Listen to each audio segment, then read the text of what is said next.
Welcome back to Revenge Codex. My name is Emma Williams. I'm 27 years old. And on a Tuesday morning in October, I stood in the middle of my own kitchen, the kitchen I had picked out the tiles for, the kitchen where I'd learned to make his mother's lasagna recipe because he said it made her happy. And I watched my husband of 4 years slide his phone face down across the counter like I was a stranger who had walked in off the street. That gesture. That single, practiced gesture. I'd seen it 3 times in the past 2 weeks, and each time I had told myself it was nothing. Work stress. A surprise he was planning. Something innocent. Because that's what you do when you love someone, you extend grace. You give benefit of the doubt. You choose trust over suspicion because you remember who you both were when you started. But that morning was different. That morning, I noticed something I hadn't noticed before. He was smiling. Not at me. At the screen before he flipped it over. A slow, private smile, the kind that belongs to a secret, not a spreadsheet. I said nothing. I poured my coffee. I asked him if he wanted eggs. He said no. He'd grab something at their office. He kissed me on the cheek, a performative kiss. A checkbox kiss, and then he was gone. And I stood there in the kitchen I had designed, in the house we had built together, holding a coffee mug that said "Better Together," because I had thought it was cute 3 years ago. What he didn't know was that I had already started paying attention. And once I start paying attention, I don't stop. Before I go further, where are you watching this from right now? Because I want you to think about something. Have you ever had a moment where you realized the person you trusted most had been treating you like a footnote in your own story? That quiet, sickening clarity, when the kindness you mistook for love reveals itself to be convenience. That's where I was. And I want you to understand exactly how I got there, and exactly how I got out. Let me take you back. My name is A.V.A. Williams. I grew up the kind of girl people called reliable, not brilliant. Not magnetic. Reliable. I was the one who showed up on time, who remembered birthdays, who stayed late to help finish projects that weren't even mine. I was raised by a mother who worked 2 jobs and a father who measured love in practical acts, a full tank of gas, a packed lunch, a roof that didn't leak. Love, in my family, was a verb. It was something you did, not something you said. I carried that with me into everything. Into my friendships, where I was always the one who organized the group chat and showed up with food when someone was going through something hard. Into my work, where I was the woman who made everything run and rarely got credit for it. And eventually, into my marriage, where I poured everything I had into building something I believed inches. I met Daniel at 22. I was fresh out of college, working as an office administrator at a mid-size architecture firm, and he had just been promoted to junior project lead. He was charming in that easy, effortless way that some men are, the kind of charm that feels like sunlight when it's directed at you. He laughed loudly and remembered details about people, and made everyone in a room feel like they mattered. He made me feel like I mattered. Our first date was 3 hours at a coffee shop that turned into a walk and then dinner, and then sitting on the hood of his car in an empty parking lot talking until almost 2 in the morning. I remember thinking, this is it. This is the person. The certainty of it surprised me. I had never been impulsive, never been a romantic in the dramatic sense, but something about Daniel made me feel like I had finally arrived somewhere I'd been trying to find for a long time. We dated for 2 years. We were engaged for 1. We were married in the backyard of his parents' home on a June afternoon, with string lights and hydrangeas, and 73 people who clapped when he cried at the altar. He cried at the altar. I need you to remember that. The first year was good. Genuinely good. We were figuring out the architecture of a shared life, whose turn it was to cook, whose family we'd visit for which holiday, how to argue without drawing blood. We weren't perfect, But we were present. We were trying. The second year, something shifted. Small things. At first. The kind of things you catalogue but don't analyze, because to analyze them feels like pessimism, like looking for cracks in something that's supposed to hold. He started working later. I understood he'd been promoted again, and the pressure was real. I adjusted my schedule around his.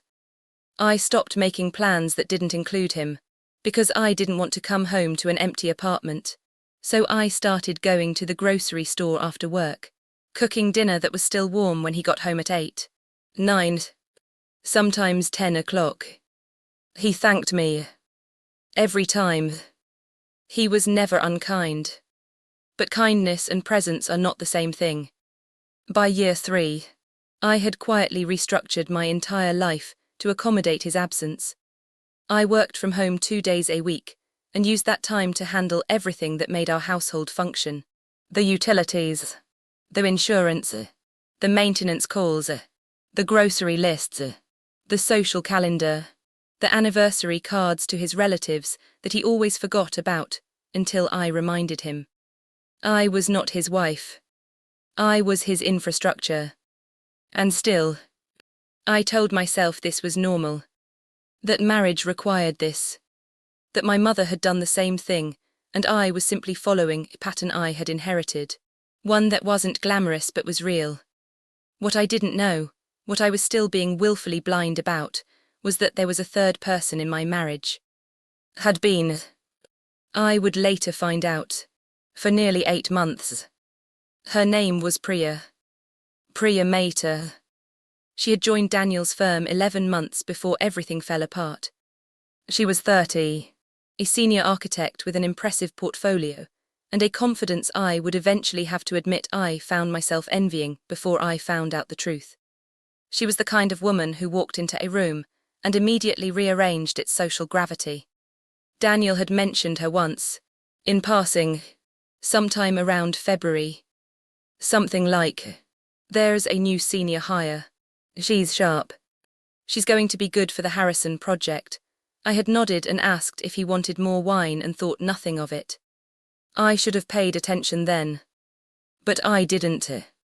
Because I was trusting. Because I was busy. Because I had been so consumed with maintaining the machinery of our life that I had stopped looking at the person I was maintaining it for. In March, I noticed he started caring more about what he wore to work. Not dramatically, nothing that would have triggered alarm on its own. But Daniel had been a jeans and clean shirt person our entire relationship. Someone who dressed well because I laid things out for him, not because he particularly cared. Suddenly, he was asking me if the grey jacket looked better than the navy one. Suddenly, he had an opinion about his own appearance. I told myself he was going for a promotion. This was normal. In April, he started going to the gym again. Good, I thought. He had been saying he wanted to get back into it. I was supportive. I made smoothies on the mornings he went early. In May, he stopped reaching for my hand when we watched TV. Now, that one I noticed, and I buried it. In June, I found a receipt in the pocket of his jacket while I was doing laundry. A restaurant I'd never been to. Dinner for 2. $97. I stood in the laundry room for a long time, holding that receipt, reading the date, a Thursday, a night he had told me he was at a client dinner. I took a photograph of it. I don't know why. I wasn't ready to confront what it might mean. But something in me, the quiet, methodical part of me that my father had built, recognized that evidence should be preserved. I put the receipt back in the pocket. I finished the laundry. I made dinner. That night, when he thanked me for the food, I smiled and said it was nothing. And that was the moment. That was when I stopped being a wife who was worried and started being a woman who was watching. I said nothing that night, or the night after that, or the week after that. And before you mistake that for passivity, I need you to understand. Silence is not weakness. Silence is sometimes the most powerful position you can occupy. It lets others believe they are safe when they are not. It lets you gather what you need while they lower their guard. Because here is what you need to know about me. What Daniel had somehow forgotten after 4 years of watching me hold everything together. I am not someone who falls apart. I come from people who get quiet when they are serious. My mother never raised her voice in a crisis. She would go still, and then she would handle it. I went still, and then I started handling it. I started paying attention to his phone patterns. Not obsessively, not in the way that makes you sick. I didn't go through his device or install tracking software or any of the desperate, frantic things that fear drives people to. I simply noticed. When he got texts that made him smile. When he stepped out of the room to make calls. How long he was gone. The name he would save quickly when I walked in, not quick enough for me not to notice it started with a P. I started quietly documenting my own contributions to our shared life. Receipts I had paid. Work I had done. Appointments I had managed. Not because I planned to present them in an argument, I wasn't sure what I planned yet. But because something in me understood that documentation is power, and power was something I had been giving away for years without realizing it. And I started, quietly and without announcement, speaking to an attorney. Not because I had decided anything, but because I believe in being prepared. I believe in knowing your options before you need them, so that when the moment comes, you are not scrambling. You are ready. Her name was Sandra. Sandra Okafor. A friend of my aunt's, a family law attorney with 20 years of experience and the most perfectly still energy I have ever encountered in another human being. She reminded me of myself in a way that made me feel, for the first time in months, that I was going to be all right. I told her what I suspected. She asked me calm, methodical questions. She told me what we would need and what we would do, and what the law looked like in our state. She did not pity me. She did not perform shock. She simply explained to me how power works when a marriage ends, and I listened to every word. That was July. We had 3 more months before the moment I told you about at the beginning, the Tuesday morning. The phone flipped face down on the counter. The private smile meant for someone who was not me. In those 3 months, I kept building. I want to pause here and make sure you understand something clearly. I am not a vengeful person. I do not enjoy suffering, not mine, not anyone else's. What I was building was not a trap. It was a foundation. Because I had finally accepted what I had been refusing to see. The life I had been pouring myself into was not actually mine. It had been borrowed space, dressed up to look like partnership. And when you realize you've been living in borrowed space, the only dignified thing to do is prepare to stand on your own ground. I quietly opened a personal bank account. I am not ashamed of this. I had worked. I had contributed. And I had a right to my financial security. I transferred what was reasonable and documented everything. I updated my resume. I had been coasting on my administrative role, comfortable in its routine, and somewhere along the way I had stopped seeing it as a stepping stone and started seeing it as a ceiling. I began applying for positions that matched what I actually knew how to do, which, as it turned out, was quite a lot.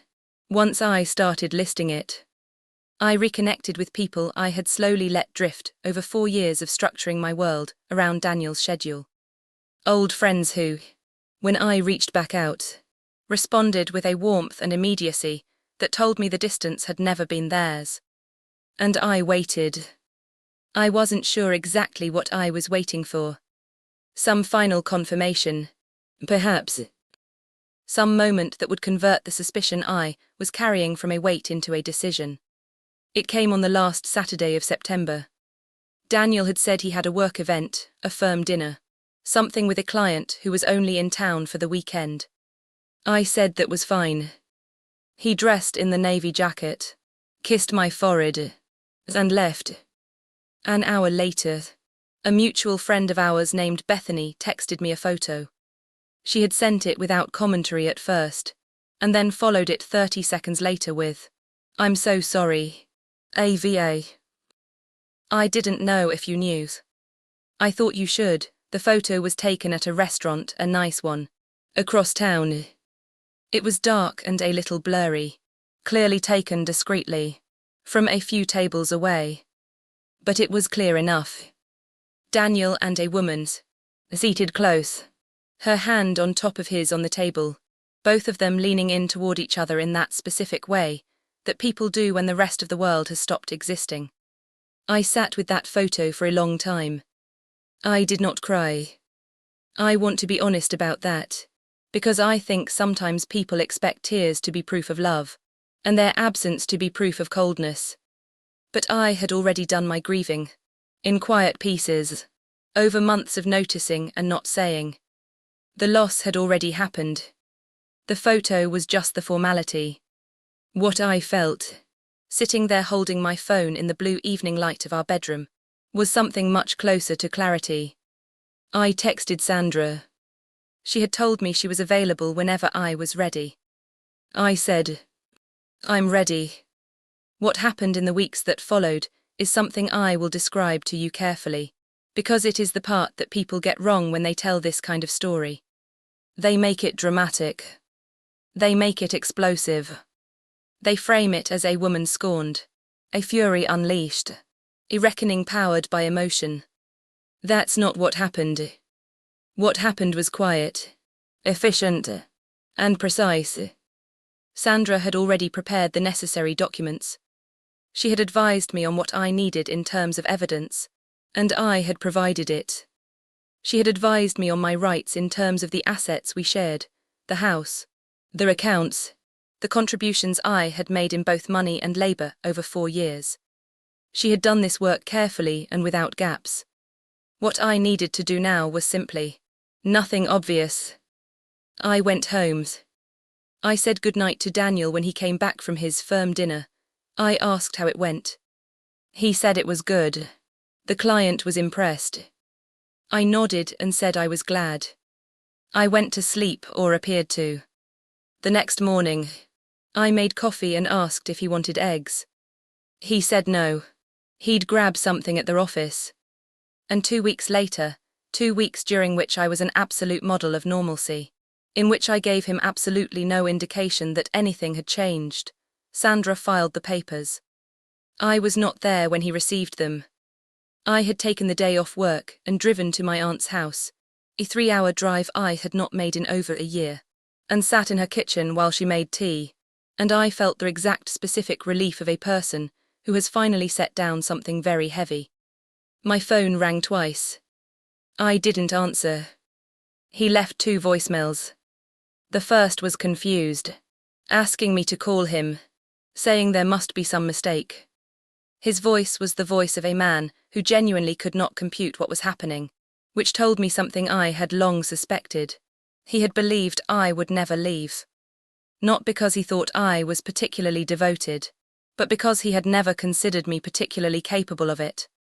That said more than any admission ever could have. The second voicemail was different.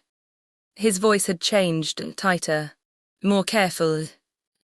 He said he wanted to talk, that whatever I thought was going on, we could work it out, that he loved me and this didn't have to be how things went. I listened to both messages. I saved them both. And then I called Sandra. Now, here is where I need to tell you about Priya, because her part of this story doesn't end where most people assume it does. Priya was, by all accounts, a successful, accomplished woman with a bright career ahead of her.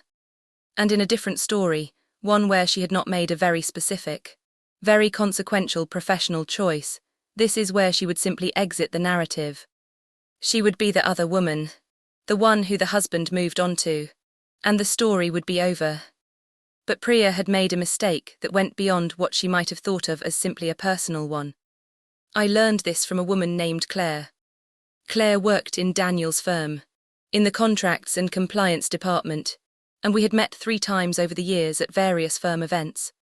She was meticulous and observant in the way that people who spend their days reading fine print tend to be, and she did not particularly like what she had been watching unfold in her workplace. She reached out to me through Bethany, who had apparently told her what was happening. She asked if I would speak to her, that she might have information I would find relevant. I said yes. We met for coffee on a Wednesday. She ordered a black coffee and placed a folder on the table between us without preamble.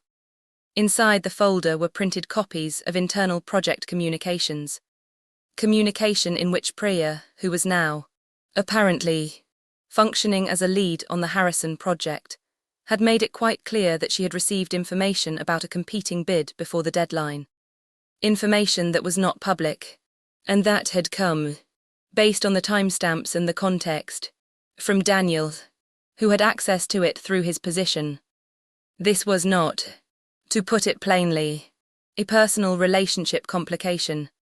This was a professional ethics violation, the kind with actual professional and potential legal consequences, for both of them. I sat across from Claire and looked at those pages for a long time. And I thought about a Tuesday morning in my kitchen, about a phone flipped face down on a counter, about a man who had stopped reaching for my hand and thought I hadn't noticed. I asked Claire what she wanted to do with this. She said she had already reported it to the firm's ethics board, confidentially, 2 weeks ago. She was telling me now because she thought I should know that it wasn't just my personal world that had been destabilized by these 2 people's choices. That the ripple went further than they had calculated. The ethics investigation had been quietly opened. And here is what I want you to understand about what happened next, and why it matters. I did nothing to accelerate it. I did not contact the ethics board. I did not push or pull any lever I had not been given legitimate access to. I had my own situation to handle, and I was handling it with Sandra, by the book, cleanly. But the world is not a system that insulates people from the consequences of their own choices. Priya had made hers. Daniel had made his. And both of those choices, the personal and the professional, were now unraveling simultaneously, in separate rooms, with separate consequences, neither of which I had manufactured. The ethics investigation concluded 6 weeks after the divorce papers were filed. Both Daniel and Priya were placed on administrative leave, pending a full review. I heard about this from Bethany, who had become something of a reliable correspondent on the situation. She texted me a single message, "You didn't even have to do anything," followed by a long series of increasingly emphatic punctuation marks. She was right. I hadn't. The divorce proceedings were orderly and, given the documentation Sandra and I had built, not particularly contested. Daniel had, by this point, consulted his own attorney, who had apparently given him a frank assessment of his position. He did not fight the asset division. He did not fight the settlement. He did not, in the end, put up much resistance at all, which was its own answer to a question I had stopped needing to ask. What he did do, once, was ask me through his attorney if we could speak privately before the final signing. His attorney submitted the request to Sandra, who submitted it to me, and I thought about it for 24 hours before I said yes. We met in a conference room at Sandra's office. He came in looking like a man who had recently gotten very poor sleep, which I noted without satisfaction and without particular sympathy. He sat across from me and for a long moment said nothing. Then he said, "I don't know when I stopped seeing you." I looked at him. The man who had cried at the altar. The man whose jacket I had laid out every morning for 4 years, because he never remembered where he'd put things. The man who used to reach for my hand. I said, "I know exactly when. And I spent a year paying attention while you didn't." He didn't have an answer to that. There isn't one. Really. Some silences are the most complete things a person can say. The signing happened on a Thursday in December, 9 months after that Tuesday morning in the kitchen. I wore a coat I had bought for myself in October, dark green, structured. The kind of thing I never would have bought when I was busy buying into a shared identity. It fit perfectly.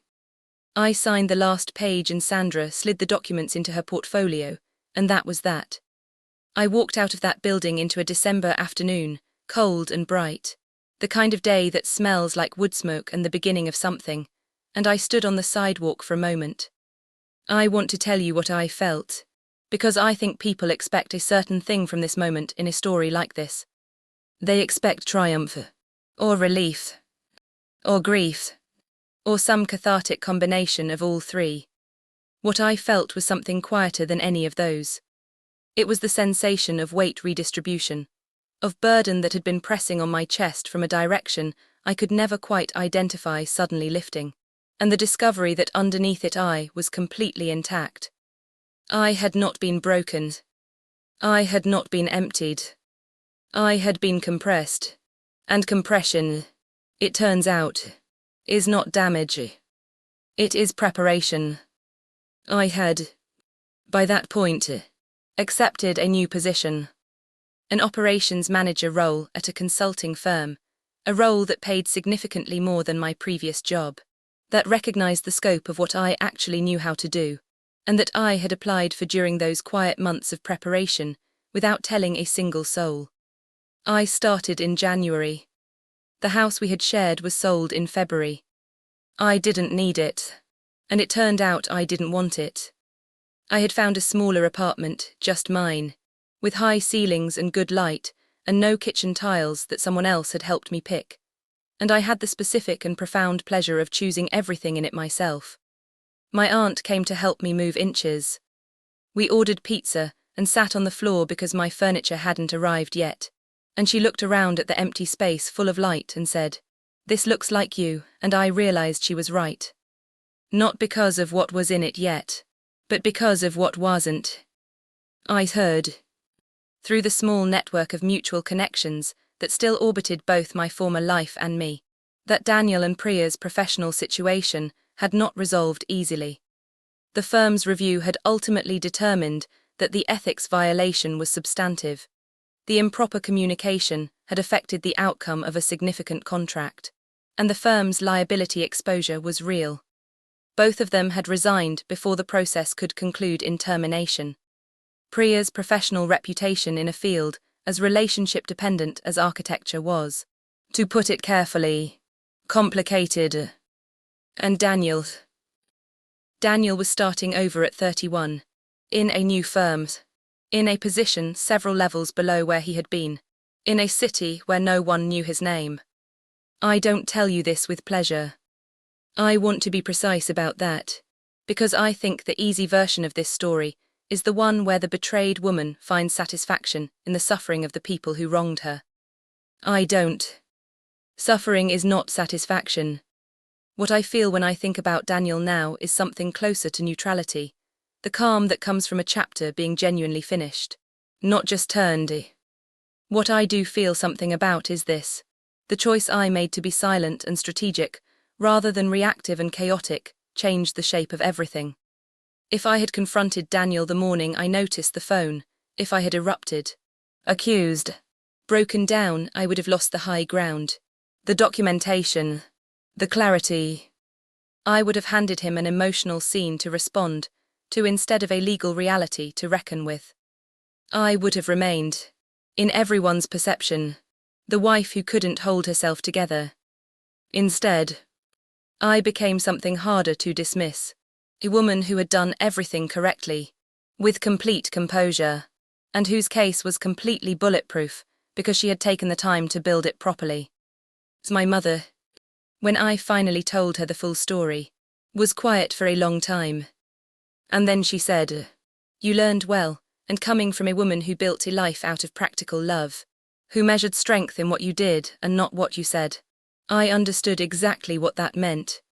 3 things I want to leave you with. The first, your value does not require other people's recognition to be real. I was good at my job. I was devoted to my marriage. I was capable of more than anyone around me had paused long enough to see, and none of that stopped being true simply because Daniel had stopped looking.